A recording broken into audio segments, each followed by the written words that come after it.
मैं लगातार भाग रही थी और भागती ही जा रही थी। मुझे डर था कि अगर उन लोगों ने मुझे देख लिया तो कहीं वह लोग मुझे पकड़ ना लें, और अगर एक बार फिर मैं उनकी कैद में आ जाती तो मेरी जिंदगी बहुत ही मुश्किल हो जाती। भागते भागते अचानक मुझे ठोकर लगी और मैं मुंह के बल गिर गई। तब तक वह लोग भी मेरे सर पर पहुंच चुके थे।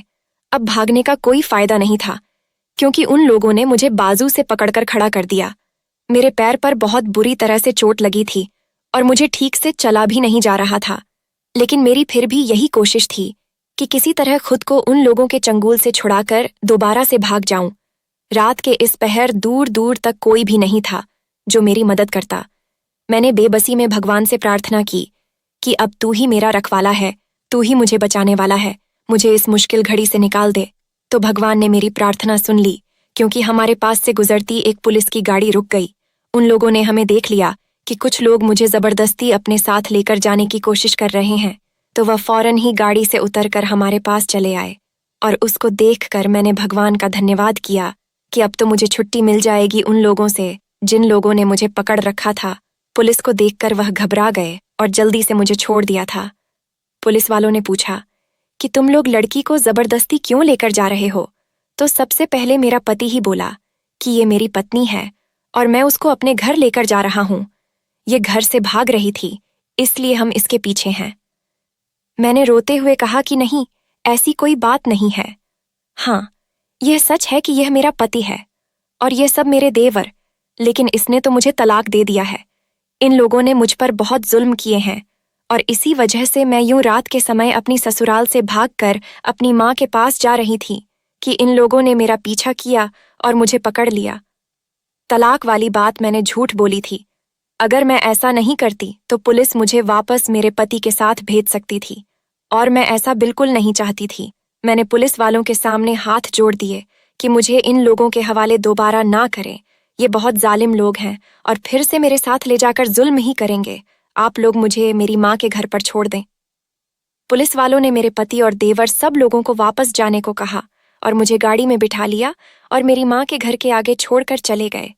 अपने घर के दरवाजे के आगे खड़े होकर मैं काफी देर तक सोचती रही कि दरवाजे पर दस्तक दूं या ना दूं। रात के इस समय अपनी बेटी को उजड़ी हालत में देखकर मेरे माँ बाप के दिल पर क्या बीतेगी। वह तो इस तरह मुझे देखकर ही सदमे में चले जाएंगे। लेकिन जाहिर है मैं इस समय उनके अलावा और कहाँ पर जा सकती थी। मेरा तो कोई और ठिकाना भी नहीं था, इसलिए मैंने दरवाजे पर दस्तक दे ही दी। कुछ देर बाद ही मेरे पापा ने दरवाजा खोला और मेरी सोच के अनुसार मुझे देखकर तो मेरे पापा की सांस ही अटक गई थी कि रात के इस पहर उनकी बेटी उनकी दहलीज पर खड़ी है, वह भी इतनी लूटी पीटी हालत में। पापा को देखते ही मेरी आंखों से आंसू बहने लगे। वह जल्दी से मुझे अंदर लेकर आए।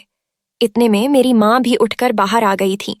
मेरे जख्मों पर मरहम लगाते हुए वह दोनों ही रोते जा रहे थे और खुद को कोस रहे थे कि उन्होंने अपनी बेटी उन जाहिलों के हवाले क्यों की। पापा मुझे बार बार यही सवाल कर रहे थे कि बेटा, अब तो तुम्हारे खानदान में सब ठीक हो गया था, फिर उन्होंने तुम्हारे साथ ये सब क्यों किया, और तुम्हारा बच्चा कहाँ पर है? तुम उसे अपने साथ लेकर क्यों नहीं आई? पापा के इन सब सवालों का मेरे पास कोई जवाब नहीं था, क्योंकि जो कुछ मेरे साथ हुआ था और जिस वजह से मुझे अपना बच्चा उसी घर में छोड़कर आना पड़ा था, मैं हरगिज भी इन लोगों को नहीं बता सकती थी, वरना उनकी नजरें और सर शर्म से झुक जाता, और मैं ऐसा नहीं चाहती थी। मैं उस समय तो कुछ भी बताने की हालत में नहीं थी, क्योंकि जो कुछ मेरे साथ हो चुका था अभी तक मैं उसको स्वीकार ही नहीं कर पा रही थी।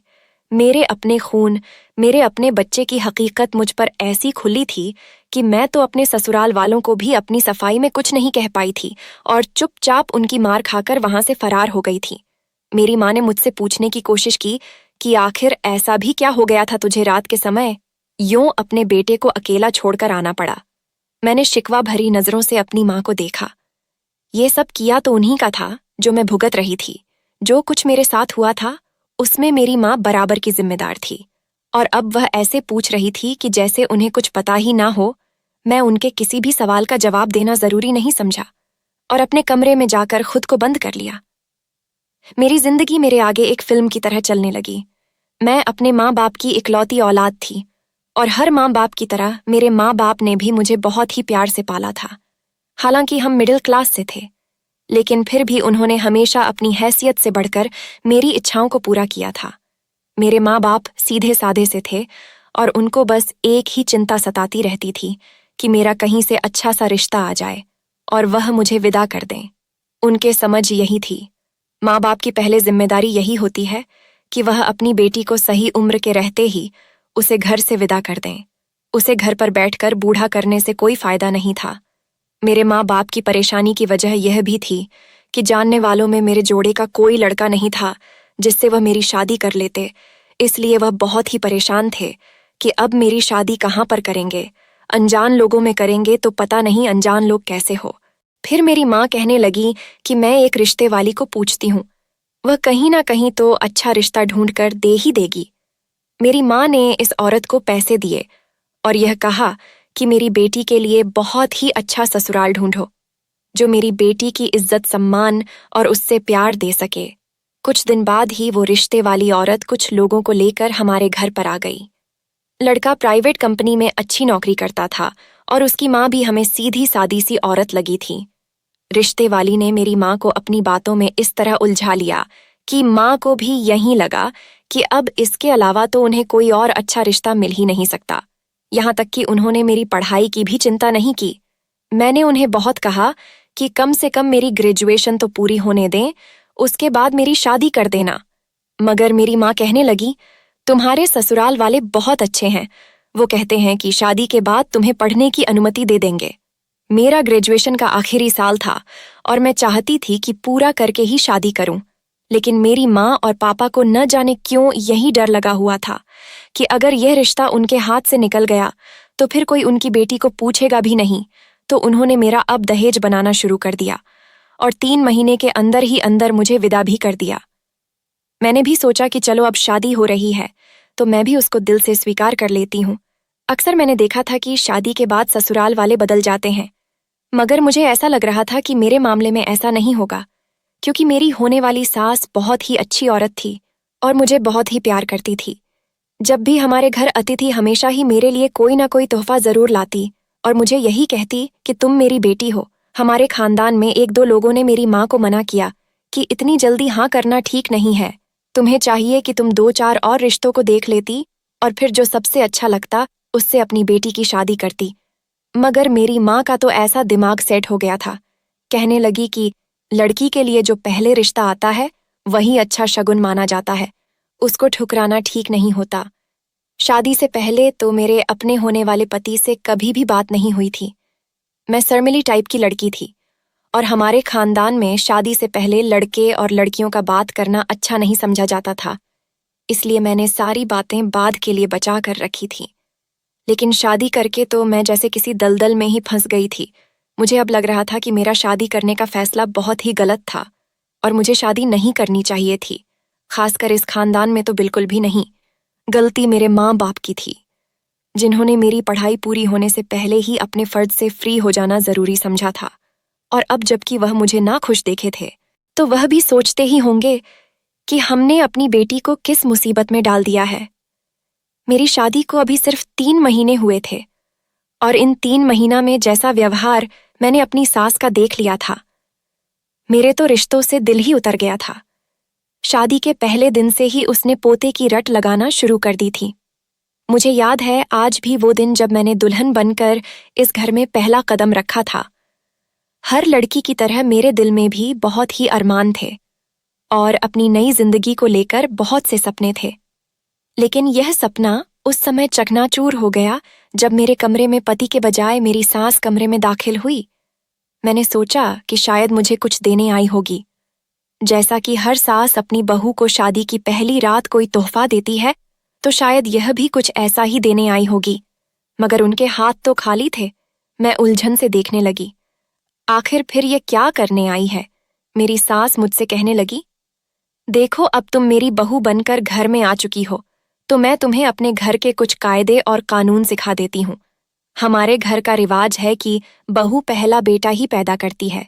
मेरा भी पहले बेटा ही था और यह हमारी रिवायत सदियों से हमारे खानदान में चली आ रही है।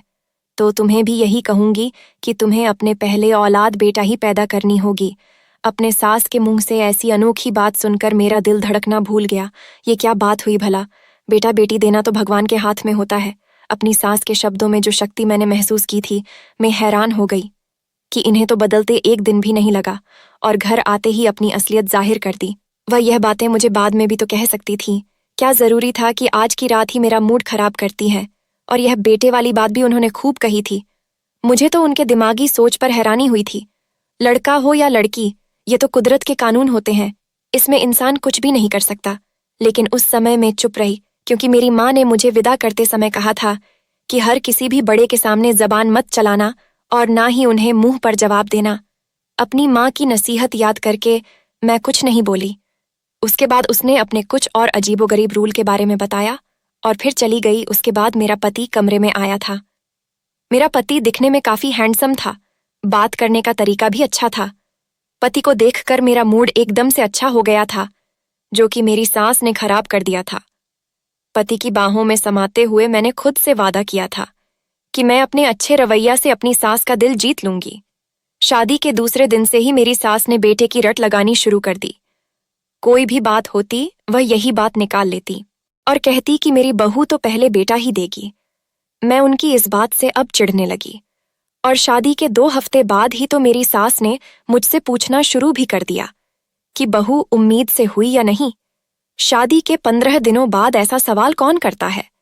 मेरी तो दिमागी हालत ही खराब होने लगी कि उसने मेरे ऊपर शुरू से ही दबाव डालना शुरू कर दिया है।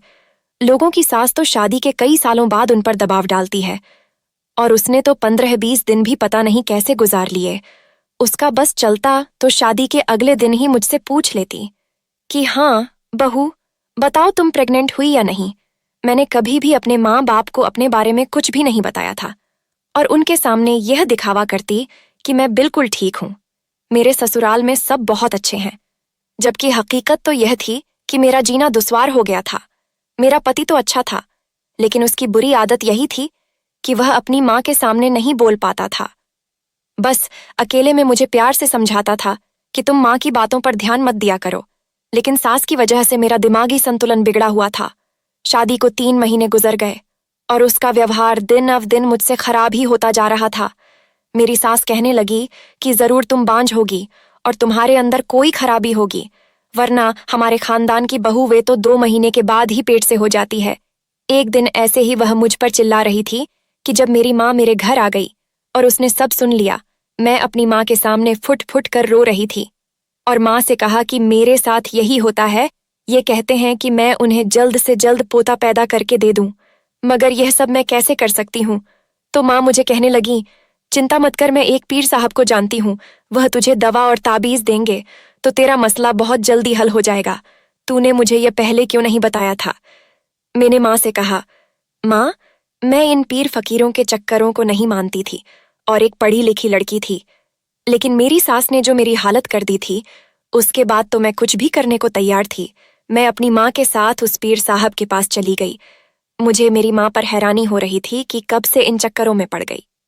मेरी माँ मुझे कहने लगे कि हमारे मोहल्ले की दिव्या का तो तुम्हें पता ही होगा, उसकी बेटी के साथ भी यही समस्या थी। उसके ससुराल वालों ने उसे तंग कर रखा था।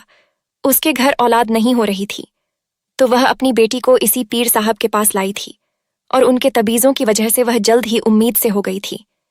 एक दिन बातों में उसने मुझे इस पीर बाबा के बारे में सब बता दिया था, तो इसलिए मैं तुम्हें वहां लेकर जा रही हूँ। वो आदमी लोगों को ताबीज दे रहा था और उन पर फुक मार रहा था। मुझे तो वह कहीं से भी फकीर या पीर नहीं लग रहा था। ना ही वह अधेड़ उम्र था और ना ही उसकी बड़ी सी दाढ़ी थी, न ही उसने सर पर पगड़ी बांध रखी थी और ना ही उसके गले में मालाएं थीं। वह तो एक बहुत ही जवान लड़का था और यह बात मुझे अच्छी लगी कि उसने किसी भी औरत को आंख उठाकर नहीं देखा। मैं जब उसके पास गई तो सिर्फ एक लम्हे के लिए उसने मुझे देखा और फिर दोबारा से नजर झुका ली और कहने लगा, इस तावीज को अपने पति के कपड़ों में रख देना और फिर कमाल देखना, 3 दिन के अंदर अंदर ही तुम्हें खुशखबरी मिल जाएगी। मैं अविश्वास सी होकर वहां से उठ गई। भला ऐसे कैसे मुमकिन हो सकता है कि 3 दिन के अंदर अंदर मुझे खुशखबरी मिल जाएगी? लेकिन मेरी माँ मुझे कहने लगी कि तुम ये करके तो देखना, क्या पता काम बन जाए। मैंने घर आकर वह ताबीज अपने पति के कपड़ों में रख दिए, मगर मुझे बिल्कुल भी यकीन नहीं था कि ऐसा होगा।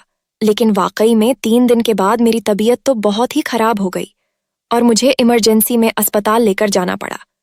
वहां डॉक्टर ने जो खुशखबरी दी, मुझे तो सुनकर कानों पर यकीन ही नहीं आया। वह कहने लगा कि तुम उम्मीद से हो, अब अपना और अपने बच्चे का बहुत ख्याल रखना। ये खुशखबरी सुनकर तो मेरे ससुराल घर में खुशी की लहर ही दौड़ गई। खासकर मेरी सास का तो बस नहीं चल रहा था कि वह मुझे सर आंखों पर ही बिठा लिया। मैं भी खुश थी और मुझे उस पीर पर भी यकीन हो गया था कि वाकई इसके दिए गए तवीज़ों ने काम कर दिया। मैं सोच रही थी कि घर जाते ही अपने पति के कपड़ों से वह ताबीज निकाल दूंगी ताकि कहीं वह देख ना ले, और अगर मेरी सास को यह पता चल जाता तो वह तो फिर से मेरा जीना हराम कर देती। लेकिन जब मैं घर आई तब तक मैं भूल चुकी थी। मैं आने वाले बच्चों को लेकर इतना खुश थी कि मुझे कुछ याद ही नहीं रहा। अब मुझे लग रहा था कि मेरी जिंदगी ऐसी ही गुजर जाएगी जिसमें किसी भी तरह की कोई परेशानी नहीं होगी। 9 महीने के बाद मैंने एक बहुत खूबसूरत और सेहतमंद बेटे को जन्म दिया। उन दिनों मेरा पति घर पर नहीं था और उसे किसी बहुत जरूरी काम के सिलसिले में दूसरे शहर जाना पड़ा था, तो वह अपने बच्चे को देख नहीं पाया। 1 महीने के बाद उसकी वापसी हुई। जब वह घर आया तो मैं बहुत खुशी से अपना बच्चा उसके आगे किया, लेकिन मेरे सर पर कयामत टूट पड़ी जब उसने बच्चे को एक नज़र देखते ही उसे वापस मेरी गोद में फेंक दिया और मुझे थप्पड़ मारकर कहने लगा, ये किसका पाप मेरे सर पर थोप रही हो? ये मेरा बेटा नहीं है, किसके साथ तुमने मुंह काला किया है? जल्दी बताओ। उसका इतना बड़ा इल्जाम सुनकर मैं तो हक्का बक्का ही रह गई। वह कहने लगा, यह मेरा बच्चा हो ही नहीं सकता। उसने मुझे मारना शुरू कर दिया और मेरी कोई भी बात नहीं सुनी। हालांकि मैं चीख चीख कर अपनी सफाई पेश करती रही, मगर उसने मेरी एक बार भी नहीं सुनी। मुझे तो समझ में नहीं आ रहा था कि उसने इतना बड़ा इल्जाम मेरे सर पर कैसे लगा दिया। गुस्से में आकर उसने मुझे तलाक की धमकी भी दे दी। मैं उसकी मार बर्दाश्त नहीं कर पाई और घर से बाहर निकलकर भागना शुरू कर दिया। मगर उसने अपने भाइयों के साथ मिलकर मुझे पकड़ लिया और कमरे में कैद कर दिया। कहने लगा, जब तक तुम मुझे बताओगी नहीं कि यह किसका पाप है, मैं तुम्हें हरगिज भी माफ नहीं करूंगा। मुझे वहां पर 3 दिन हो गए थे और इन 3 दिनों में उन्होंने मुझ पर बहुत जुल्म किए थे, और आज मौका देखकर मैं वहां से फरार हो गई और अपने माँ बाप के घर वापस आ गई। मेरी समझ में अभी तक नहीं आया था कि मेरे पति ने इतना बड़ा इल्जाम मुझ पर क्यों लगा दिया। अब मेरे माँ बाप मुझसे पूछ रहे थे कि मेरा बच्चा कहाँ पर है, मैं अपने बेटे को अपने साथ लेकर क्यों नहीं आई। तो मैं उन्हें क्या बताती कि मेरे साथ क्या क्या नहीं हुआ। अचानक ही मेरे दिमाग में आया कि कहीं उसे यह पता तो नहीं चल गया कि मैं किसी पीर के पास गई थी और उसने यह गलत फहमी पाली हो कि कहीं मेरा बच्चा पीर की औलाद तो नहीं। सुबह मैंने अपने माँ बाप को ये सब कुछ बता दिया। मेरे पापा तो ये सुनकर ही बहुत गुस्से में आ गए, क्योंकि उन्हें अपनी बेटी के किरदार पर पूरा यकीन था। मेरे पापा ने मेरे पति को फोन करके घर बुलाया। मेरे पापा ने कहा, ये सब क्या हो रहा है, तुम सब पागल हो गए हो क्या? तो मेरे पति ने कहा, ये बच्चा मेरा बेटा नहीं है।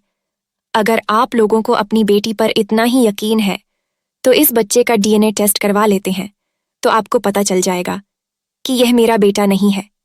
टेस्ट की रिपोर्ट्स हुई और जब नतीजा आया तो मेरे तो होश उड़ गए थे और मैं अपने ही बाप के साथ नजर मिलाने के काबिल नहीं रही थी, क्योंकि नतीजा मेरी उम्मीद के बिल्कुल उलट आया था। रिपोर्ट्स में साफ साफ लिखा हुआ था कि मेरे बच्चे का डीएनए उसके बाप से मैच नहीं हुआ। ऐसा कैसे हो सकता था? इतनी बड़ी गलती वह कैसे कर सकते थे? मुझे तो अब अपने पति पर ही शक हो रहा था कि जरूर इसका किसी और के साथ अफेयर होगा और ये मुझसे जान छुड़ाना चाह रहा होगा, इसलिए मुझ पर ऐसे झूठे इल्जाम लगा रहा है। और ये रिपोर्ट्स भी उसी ने झूठी बनवाई होगी ताकि मुझे बदनाम कर सके और सबके सामने मुझे झूठा साबित कर सके, ताकि कल को जब वह अपनी पसंद की औरत से शादी करे तो कोई उसको यह ना कह पाए कि उसने अपनी पत्नी और बच्चे को छोड़कर जुल्म किया है। मैं अब उसकी किसी चाल को भी कामयाब होने नहीं दे सकती थी। इसीलिए मैंने अपने घर वालों को और उसके घर वालों को साथ लिया और खुद अपनी एक दोस्त के पास अपना और उसका डीएनए टेस्ट करवाने चली गई। मुझे यकीन था कि अब जब हकीकत सबके सामने आएगी तो मेरी बेगुनाही साबित हो ही जाएगी। लेकिन जब रिपोर्ट्स आ गई तो मेरी दोस्त ने मुझे एक तरफ बुलाया और कहने लगी कि पहली रिपोर्ट भी झूठी नहीं थी और अब भी वही नतीजा है जो पहले था। तुम्हारे बच्चे का बायोलॉजिकल बाप तुम्हारा पति नहीं है। अपने दोस्त की बात सुनकर मैं वहीं बैठती चली गई। मुझे विश्वास नहीं आ रहा था। यह कैसे हो सकता है? मैं कसम खाने को तैयार हूं कि मैं बदकिरदार नहीं हूं। मैंने अपने पति के अलावा कभी किसी को आंख उठाकर नहीं देखा। तो यह कैसे हो सकता है? पहले मेरे पति ने रिपोर्ट करवाई थी और अब मैंने खुद अपनी दोस्त से करवाई थी। तो ऐसा क्यों हो रहा था? क्या यह सब आपस में मिले हुए थे? मेरा तो दिमाग ही चक्कर खाने लगा और मैं वहीं पर गिरकर बेहोश हो गई। जब मुझे होश आया तो मैं हॉस्पिटल में ही थी और मुझे ड्रिप लगी हुई थी। मेरी दोस्त मुझे कहने लगी, तुमने मेरी पूरी बात नहीं सुनी थी और तुम बेहोश हो गई। मैंने उसके हाथ थमते हुए कहा कि मेरा यकीन करो, मैं बदकिरदार लड़की नहीं हूं। मैंने कभी किसी के साथ अफेयर नहीं चलाया और ना ही किसी को कभी आंख उठाकर देखा है। तो यह सब कैसे मुमकिन हो सकता है? वह मुझे कहने लगी कि मैं तुम्हारे पति से बात करने के लिए यहीं पर बुलाया है। बेहतर है कि तुम दोनों के सामने ही बात हो जाए। मैं डर गई और कहा कि अब तो वह मुझे छोड़ेगा ही नहीं और तलाक भी आज ही दे देगा, क्योंकि उसने तो कह दिया था कि अगर तुम्हारी दोस्त की रिपोर्ट यहीं आई तो मैं तुम्हें तलाक दे दूंगा। वह मुझे कहने लगी कि तुम फिक्र नहीं करो, उसे आने दो, फिर बात करते हैं।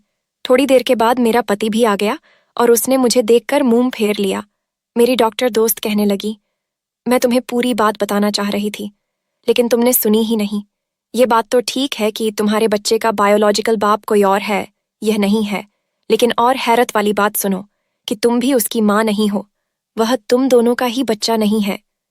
यह सुनकर तो हम दोनों ही हैरान हो गए कि ऐसा कैसे हो सकता है। मेरी दोस्त मुझे कहने लगी कि यह किसी डॉक्टर वगैरह का ही काम हो सकता है। तुम मुझे बताओ कि क्या तुम किसी डॉक्टर के पास गई थी? मैंने सोचते हुए कहा कि शादी के बाद सबसे पहले डॉक्टर जिसके पास मैं गई थी वही था जिसने मुझे यह खुशखबरी सुनाई थी कि मैं माँ बनने वाली हूँ। मेरी दोस्त सोचते हुए कहने लगी, मुझे लगता है जो भी कुछ किया है वह इसी डॉक्टर का किया धरा है। लेकिन मुझे यह समझ नहीं आ रहा था कि मेरी दोस्त ऐसा क्यों कह रही है। उसने तो सिर्फ मेरा चेकअप ही किया था। वह कहने लगी, जरूर कुछ और भी हुआ होगा जो तुम्हें याद नहीं आ रहा। याद करने की कोशिश करो। जरूर कोई ऐसा राज होगा जो तुमने किसी को भी अब तक नहीं बताया। तो ऐसा जरूर लगता है। जो भी कुछ किया है वह इसी डॉक्टर का किया धरा है। लेकिन मुझे यह समझ नहीं आ रहा था कि मेरी दोस्त ऐसा क्यों कह रही है। उसने तो सिर्फ मेरा चेकअप ही किया था। कुछ तो ऐसा जरूर होगा। तो मेरे दिमाग में एकदम से वह पीर साहब आ गए और मैंने कहा कि हाँ, जब मेरी सास ने मुंह तंग किया तो मैं अपनी माँ के साथ एक पीर साहब के पास ताबीज लेने गई थी। लेकिन वह तो बहुत अच्छे थे। उन्होंने तो मुझे आंख उठाकर भी नहीं देखा था और हम उनके पास सिर्फ 10 मिनट ही रुके थे। आने से पहले पीर ने मुझे कुछ प्रसाद भी दिया था जो मैंने वहीं खा लिया था। पीर ने मुझे ताबीज दिया और लाकर मैंने अपने पति के कपड़ों में रख दिया और 3 दिन बाद ही मेरी तबीयत खराब हुई। फिर हम उस डॉक्टर के पास चले गए और उसने मुझे यह खुशखबरी सुनाई कि मैं प्रेग्नेंट हूं। यही सारी कहानी है। अब इस सब में यह कैसे हो सकता है कि मेरे बच्चे का बाप ना तो ये है और ना ही मैं उसकी माँ हूं। मेरी दोस्त कहने लगी, इस दुनिया में सब कुछ मुमकिन है। तुम बस मुझे सोचने के लिए थोड़ा वक्त दो। मैं अपने तौर पर तहकीकात जानने की कोशिश करती हूँ और फिर तुम्हें बताती हूँ कि ऐसा कैसे मुमकिन है। ये सब सुनकर मेरे पति के रवैया में थोड़ी नरमी तो आई थी, लेकिन उसने फिर भी मुझे कह दिया कि जब तक मुझे सारी हकीकत का पता नहीं चला जाता मैं हरगिज भी तुमसे सुलह सफाई नहीं कर सकता। हम अभी वहीं अस्पताल में ही थे। 2 घंटे के बाद मेरी दोस्त मेरे पास आई और कहने लगी, क्या तुम हमें उस पीर के पास लेकर जा सकती हो? बल्कि ऐसा करो कि तुम्हें जाने की जरूरत नहीं है। तुम उस पीर के साथ साथ उस डॉक्टर के बारे में भी इंफॉर्मेशन दे दो कि वह किस अस्पताल में था और उसका क्या नाम था। बाकी का काम हम खुद देख लेंगे। मुझे बिल्कुल समझ नहीं आ रही थी कि वह करना क्या चाह रही है, लेकिन मैंने उसे सब कुछ बता दिया। वह मुझे कहने लगी कि तुम दोनों घर जाओ, जब सब मामला क्लियर हो जाएगा तो मैं फिर से खुद तुम्हें बुला लूंगी। उसी दिन शाम को उसने मुझे कॉल करके थाने बुला लिया। मैं अपने घर वालों के साथ वहां पहुंची तो पहले से ही वहां पर मेरा पति भी मौजूद था। वह भी अपने घर वालों के साथ ही आया हुआ था। मेरी डॉक्टर दोस्त भी वहीं पर थी। हम सबको कहने लगी कि इस बच्चे के माँ बाप ये दोनों हरगिज भी नहीं है, बल्कि कोई और ही है। अब साइंस ने इतनी तरक्की कर ली है कि किसी और मर्द और औरत के शुक्राणु लेकर अगर किसी दूसरी औरत के पेट में रख दिए जाए तो वह बच्चा उसके पेट में ही पलना शुरू कर देता है। इस सारी प्रक्रिया को सरोगेसी कहा जाता है। यह पीर एक ढोंगी और फ्रॉड आदमी है जो उस डॉक्टर के साथ मिला हुआ था। इस फ्रॉड पीर के पास जो भी दम करवाने आता और ताबीज लेने आता था, ज्यादातर बांझ औरतें ही होती थीं, और यह उन्हें ऐसी दवा खिला देता था कि जिससे 3-4 दिन के बाद उनकी तबीयत खराब हो जाती है और वह हॉस्पिटल जाती है। इस पीर ने तुम्हें कहा होगा कि इसी डॉक्टर के अस्पताल जाओ। मैंने हैरान होते हुए कहा। हाँ, उसने मुझे यह कहा था कि फला अस्पताल में ही जाना, इसके अलावा और कहीं मत जाना। तो मैं वहीं पर गई थी। उसने बात जारी रखते हुए कहा कि यह पीर अपने डॉक्टर दोस्त के साथ मिलकर बहुत ही घटिया कारोबार करके मासूम लोगों को लूट रहा था। यह बेऔलाद औरतों को डॉक्टर के पास भेजता है, जहां पहले से ही मौजूद शुक्राणु उस औरत के पेट में पहुंचा दिए जाते हैं, और वह इस औरत को खुशखबरी सुना देता था कि अब तो तुम मां बनने वाली हो और तुम्हारे साथ भी यही सब कुछ हुआ। ये सब सुनकर तो मैं कुछ लम्हे बोल ही नहीं पाई। और कहाँ, लेकिन इस सब में उन दोनों का क्या फायदा था? इन दोनों ने तो हमसे बहुत ही मामूली फीस ली थी। तो मेरी दोस्त कहने लगी, ये तुम अपनी माँ से पूछो कि फीस कितनी थी। तब मेरी माँ शर्मिंदा होते हुए मुझे कहने लगी कि मैंने पूरे 5 लाख उस पीर साहब को दिए थे, क्योंकि उससे वादा किया था कि जब मेरी बेटी उम्मीद से होगी तो मैं उसकी फीस तुम्हें जरूर दूंगी। तो मैंने अपना और तुम्हारा सारा जेवर बेचकर पूरे 5 लाख उसको दे दिए थे, ताकि मेरी बेटी का घर बसा रहे। यह सुनकर मेरा दिल चाहा कि मैं अपना सर पीट लूं। मैंने तो सोचा भी नहीं था कि यह नकली पीर और डॉक्टर आपस में मिले हुए होंगे और इस तरह मासूम लड़कियों की जिंदगी और जज्बात से खेलते होंगे। मैंने अपने पति से पूछा कि तुम्हें यह शक कैसे हुआ कि ये तुम्हारा बेटा नहीं है। वह मुझे कहने लगा कि जब मैं काम के सिलसिले में शहर से बाहर गया था तो मैंने अपने कुछ कपड़े बैग में रखे थे। वैसे तो मेरे सारे काम तुम ही क्या करती थी, लेकिन तुम्हारी डिलीवरी का आखिरी समय चल रहा था और तुम्हारी तबीयत खराब रहती थी, इसलिए उस दिन मैंने तुम्हें डिस्टर्ब करना सही नहीं समझा था। मैंने अलमारी से खुद ही अपने कपड़े निकालकर बैग में रख दिए थे और उन कपड़ों के साथ एक ताबीज भी मेरे बैग में रख गया था। जब मैंने वहां जाकर बैग खोला और वो ताबीज मेरे हाथ आया तो मुझे कुछ गड़बड़ लगी। मुझे शक हो गया कि तुम जरूर किसी फकीर बाबाओं के पास गई हो, तभी तो ये ताबीज मेरे कपड़ों में रखा हुआ है। और मुझे शक हो गया कि ये जो बच्चा पैदा हुआ है वह मेरा नहीं हो सकता, क्योंकि पीर बाबाओं के बारे में मैं बहुत सी अफवाहें सुन चुका हूं कि वो लोग बांझ औरतों का फायदा उठाते हैं और उन्हें प्रेग्नेंट कर देते हैं। मैंने कहा, हाँ, वो तवीज़ अलमारी में नहीं थी, वह अलमारी में कहीं इधर उधर गुम हो गई थी। फिर मेरे भी दिमाग से वह बात उतर गई थी। मेरे पति ने आगे कहा कि इसलिए मैंने तुम पर शक किया, और देखो मेरे शक के कारण सारी हकीकत खुलकर हमारे सामने आ गई और यह दोनों पकड़े गए, वरना तो यह ना जाने कब तक यही खेल खेलते रहते। पुलिस ने उन दोनों को गिरफ्तार कर लिया था और अब उनको अदालत से भी कई सालों की सजा मिल चुकी थी। मेरे पति ने भी मुझसे माफी मांगी और मुझे अपने घर ले गया। हमें तो ये भी मालूम नहीं था कि जो बच्चा हमारे पास है उसके माँ बाप कौन है, लेकिन हमने फैसला किया था कि अभी उसे अपना बेटा ही मानकर हम इसकी परवरिश करेंगे और उसे कभी भी नहीं पता चलने देंगे कि हम उसके असल माँ बाप नहीं हैं। बाप भले ही मेरे बेटे का सगा नहीं था, लेकिन माँ तो मैं ही उसकी सगी हुई थी। मैंने 9 महीने तक उसे पेट में रखकर पाला था।